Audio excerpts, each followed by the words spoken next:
1970s and early 1980s, the ultimate status symbol wasn't a Rolex. It wasn't a corner office or a private jet. It was a powder. For a brief, chaotic window in American history, the absolute peak of the corporate elite didn't run on coffee or ambition. It ran on cocaine. They called it Cocaine Chic. It dictated fashion. It shaped architecture. It fueled multi-billion-dollar mergers. But what goes up must come crashing down. This is the story of how the most powerful executives in the world built empires on a high and the savage reality of how they lost everything. To understand how cocaine conquered Wall Street, you have to understand where it came from and how it climbed the social ladder so quickly. In the 1960s, cocaine was a fringe substance. Beatniks experimented with it. Jazz musicians used it to stay sharp during late-night sets. But mainstream America wanted nothing to do with it. The drug carried a stigma associated with the counterculture, with rebellion, with everything respectable society rejected. But by 1975, a dramatic transformation had occurred. The key to this transformation was price. A single gram of pure cocaine cost roughly $100, which in today's money translates to over $500. At those prices, the drug was automatically exclusive. It became a velvet rope in powder form. If you were doing cocaine, you were announcing something to everyone around you. I have arrived. I have made it. I belong to a club you cannot afford to enter. And the people who wanted to announce that loudest. The new money flooding into American finance during the economic boom of the mid-70s. The 1970s saw the rise of a fundamentally different breed of Wall Street player. These weren't the old money bankers who lunched at the same private clubs their grandfathers had founded. These weren't men who inherited their seats at the table.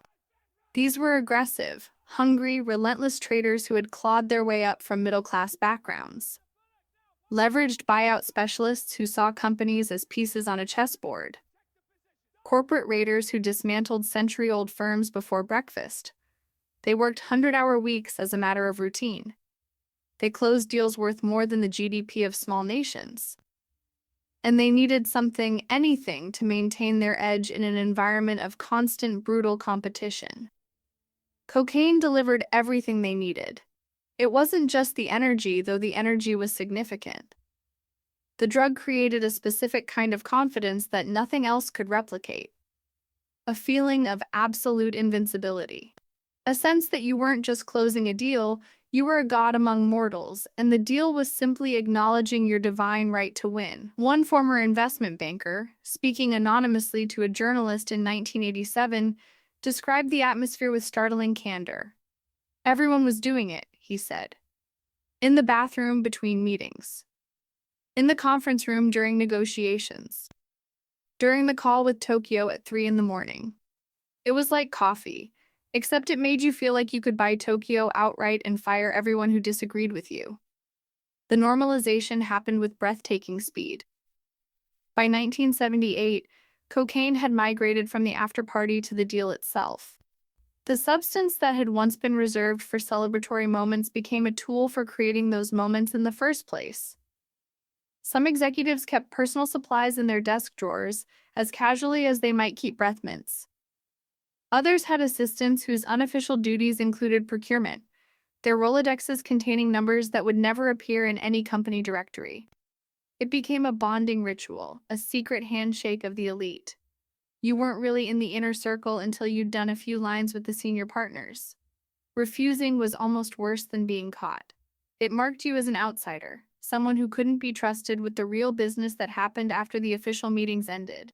And the money flowing through American finance in those years, the staggering, incomprehensible sums that defied ordinary human understanding, made everyone involved feel like the rules simply didn't apply to them. They were making more money in a single quarter than their parents had earned in their entire lives. They were reshaping the American economy. Who was going to tell them what they could or couldn't put in their bodies? They were about to find out exactly who. But not yet. First, they would build an entire world around their habit. Cocaine didn't just change how the elite worked. It fundamentally transformed how they lived, how they dressed, how they decorated their homes, how they presented themselves to a world they believed existed solely to admire them. An entire aesthetic emerged around the drug, and the most remarkable thing about it was how it hid in plain sight. The codes were everywhere, visible to those who knew what to look for, invisible to everyone else. Start with fashion. The sharp white suits that became synonymous with the era weren't simply a trend. White was a statement of purity, of cleanliness, of being above the grime that ordinary people accumulated through ordinary lives. White showed you could afford to stay pristine, that you never sweated through your clothes, never spilled your lunch, never touched anything dirty. The Halston dresses that graced every important party had their own logic. Clean geometric lines. Nothing fussy or complicated. Fabrics that draped loosely over bodies that had stopped eating regular meals because appetite was the first casualty of chronic stimulant use. The oversized sunglasses worn indoors, worn at night, worn at breakfast meetings where no sun could possibly justify them. They hid the most obvious tell of all. Pupils dilated so wide they nearly swallowed the iris. These weren't random fashion trends that happened to coincide with a drug epidemic. They were functional adaptations to a lifestyle built around a substance. The fashion industry knew exactly what it was doing because the fashion industry was participating just as enthusiastically as Wall Street. Halston himself, the designer who defined the era's look, was notorious for his cocaine consumption. His legendary parties at Studio 54 were as famous for what was being snorted as for who was attending. When the creative genius behind the aesthetic is himself a devoted user, the aesthetic naturally accommodates the use. But fashion was just the surface. The real tell, the place where cocaine's influence became undeniable, was in interior design. Walk into a high-end Manhattan apartment circa 1979, and you would notice something immediately strange about the space. There was an obsession with glass and mirrors that went far beyond any coherent design philosophy. Glass coffee tables dominated living rooms, their surfaces low and wide and perfectly smooth. Mirrored walls reflected and multiplied every surface. Chrome fixtures caught the light at every angle. The overall effect was cold, harsh, almost clinical. These weren't simply aesthetic choices made by designers who happened to like reflective surfaces. Glass coffee tables were functional. You could cut lines on them, and the residue would be invisible until you needed to find it again. The surface was hard enough for a razor blade, smooth enough to waste nothing, transparent enough that the ritual became part of the visual entertainment. Mirrors served their own purpose. They let you see exactly what you were doing from multiple angles. They prevented waste. They turned a private act into a performance. The harsh lighting that defined the era's interiors, all those halogen spots and track lights that seemed almost aggressive in their brightness, served yet another function. They let you examine the purity of your supply with clinical precision. Every cut, every impurity, every deviation from pharmaceutical perfection became visible under those lights. The most brazen status symbol of all was jewelry that announced its purpose without pretense. The solid gold razor blade pendant. Reports from the era claim that Tiffany's sold them over the counter. Cartier allegedly made versions studded with diamonds for their most valued clients. The elite were wearing their drug paraphernalia as accessories in public, at charity galas and museum openings, and nobody said a word. Why would they? Everyone who mattered was in on the joke. Interior designers who worked during the era have since admitted what everyone understood at the time. One designer who counted several Fortune 500 executives among his clients gave an interview in 1991, years after the crash. "I knew exactly why they wanted those glass tables," he said. "We all knew."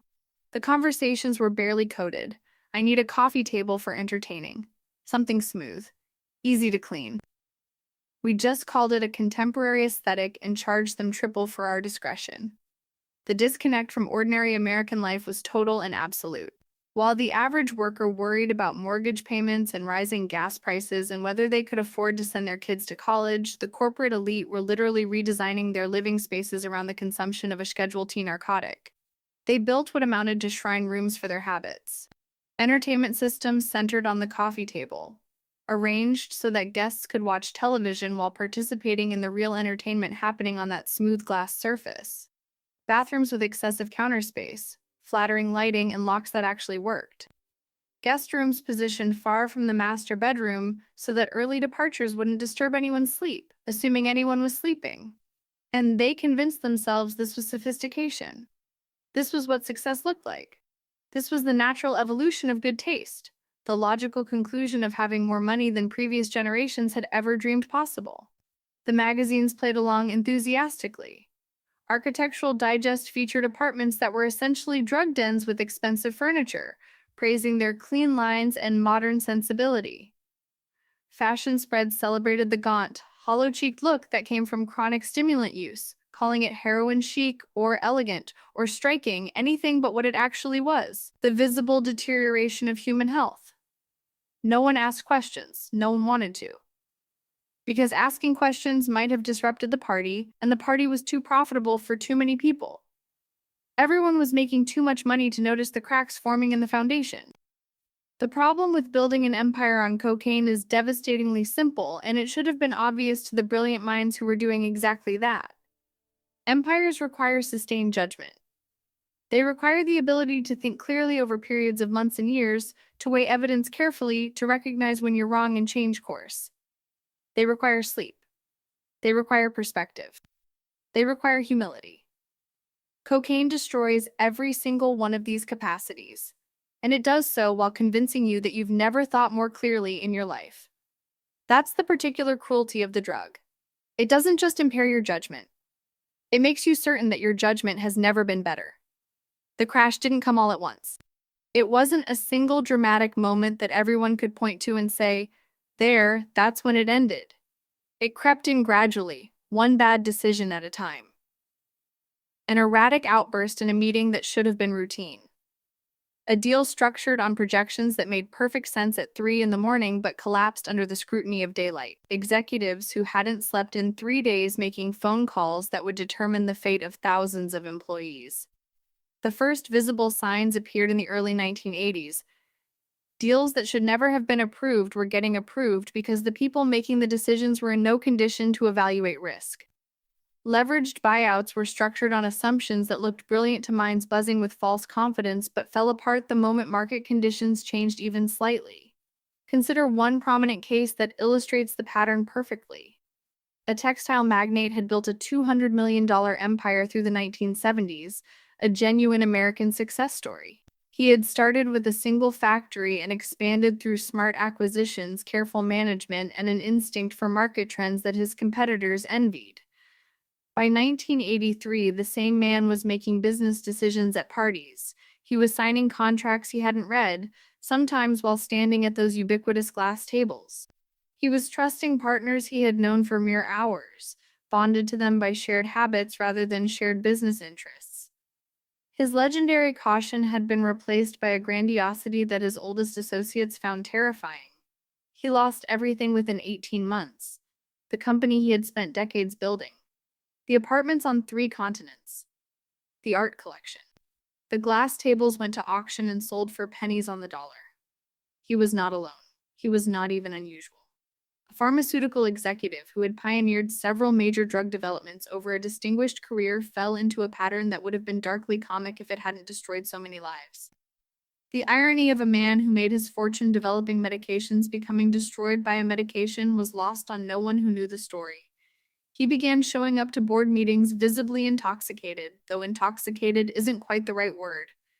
Cocaine doesn't make you drunk. It makes you sharp and paranoid and convinced that everyone around you is hiding something.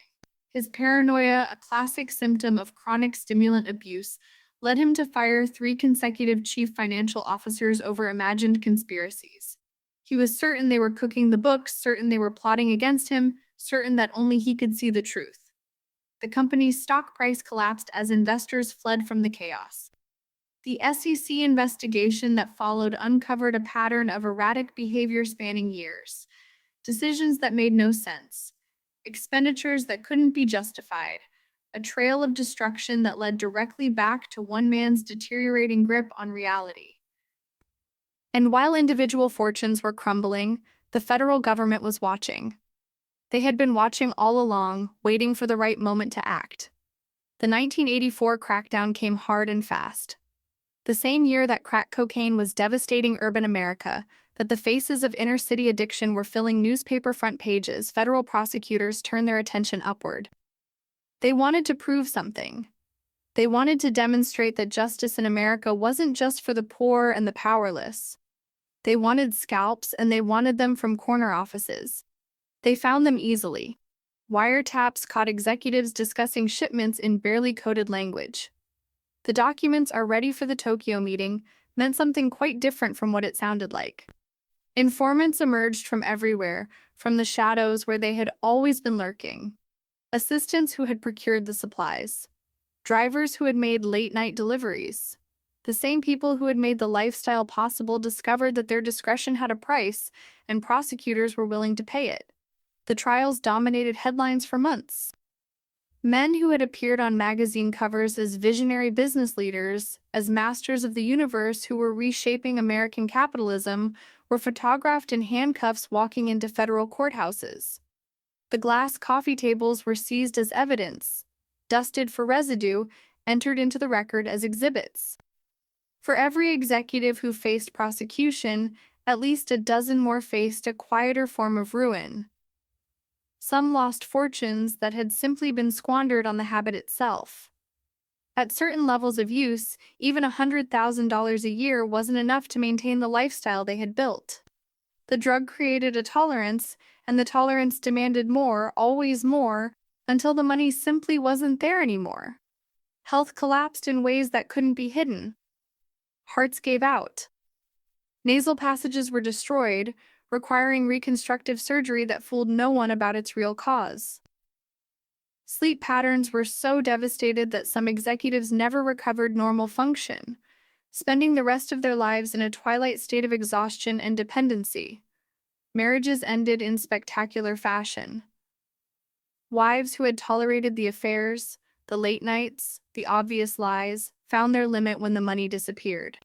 Children who had grown up in luxury discovered that their trust funds had been emptied, that their college tuition had been spent, that the parents they had barely known were now strangers in an even more complete sense.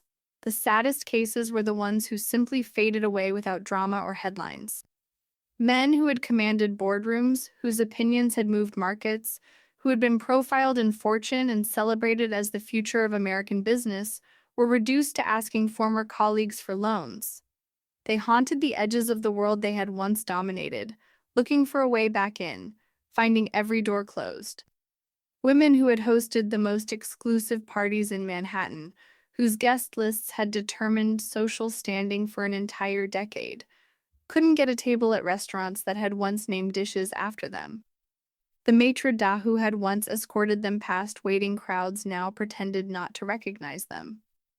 The glass and chrome apartments went on the market in a flood. Real estate agents learned to recognize the signs. The odd layout of certain rooms. The excessive mirrors. The scratches on those smooth glass tables that told a story nobody wanted to hear. Prices dropped. The aesthetic itself became toxic.